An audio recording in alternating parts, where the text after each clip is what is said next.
Welcome to the AW Services YouTube channel. This video is about LED lighting, electrical safety, and stay away from cheap online sales. If you use eBay, Amazon, AliExpress, Temu, be very careful in how and where you spend your money. With modern day lighting being LED, and the message that it's cheaper to operate, etc., etc., it leads you to be looking for bargains. I made the mistake, hands up, I got my fingers burnt. I was looking for colour specific LED lighting. You can buy RGB LED floodlights with a remote control with ridiculous power ratings saying that they're 50 watts, but that isn't the case because you're only getting so many watts out of so many different sides of a chipset anyway. So I was looking for some LED lighting, and I wanted to buy some red and some green lighting. So I ordered 2 red and 2 green lights. They weren't a lot of money, but I bought them really because I thought they might be good, but I knew I was taking a risk anyway. But I wanted to see what arrived, and what arrived was absolute garbage. This one here, the box is all ripped. I've not even pulled that any further out of that box than it is. This is how it all came shipped to me. This one here, hole in it. I've not even opened the box. It's still taped up when I received it.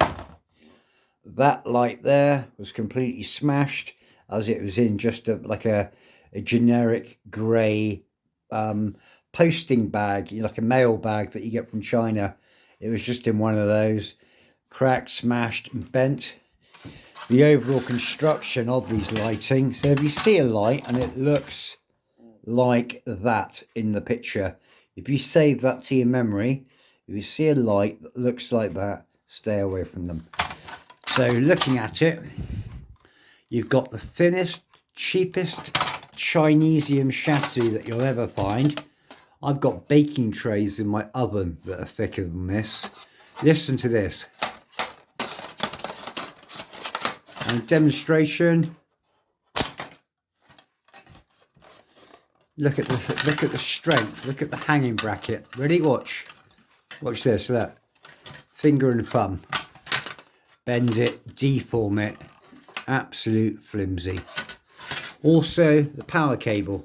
Look at the amount of flex that you've got coming out of that light. It's probably about 3.5 inches. So you're telling me that that is an outdoor rated, IP rated light. Look at the amount of cable that you're getting. You're going to have to then put a connector on that, a waterproof connector. It's not going to be safe. And touching upon another thing about these lights, as you can see on the flex, you've got 3 conductors: live, ground or earth, neutral, common. But being that these are a metal chassis enclosure, doesn't necessarily mean that it's going to be earth. So looking at this one, the actual earth wire or the ground wire on a lot of these is just super glued to the underside of the rear of the LED panel. It's an aluminium panel in this case, and you can see where the wire had been super glued to it. So there's no physical or mechanical form of bonding. It's powder coated metal, so you're not going to get any earth continuity through powder coating metal. So you buy one of these, you take the risk of electric shock. Because the actual metal substrate chassis body is that thin, this so-called rubber silicon gasket, relying on mechanical pressure to press against the chassis, isn't going to give you any IP waterproofing. As you can see, there's a gap there. They're reliant on Phillips self-tapping screws that go into the chassis.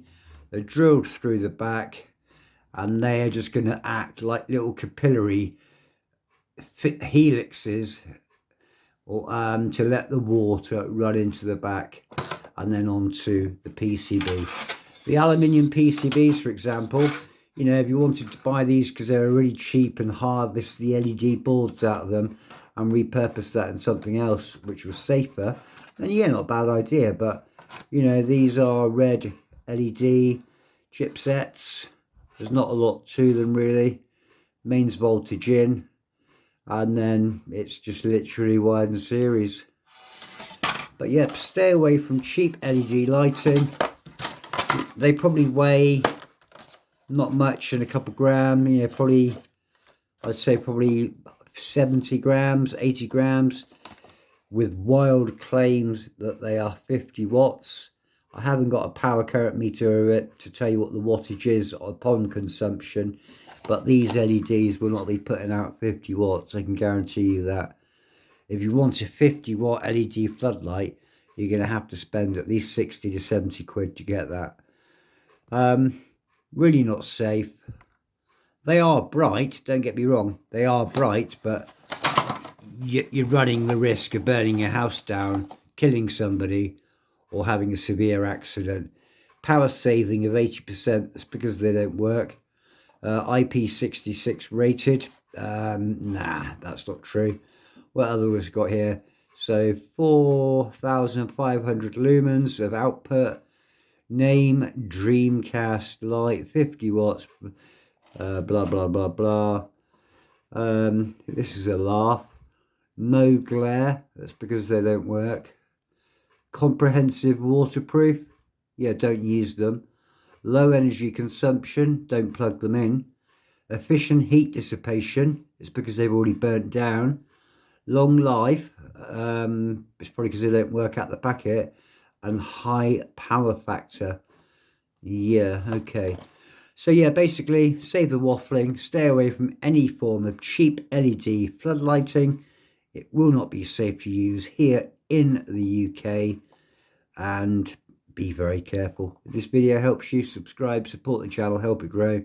Press the bell icon for notifications. Stay tuned for more content. Thanks for watching AW Services.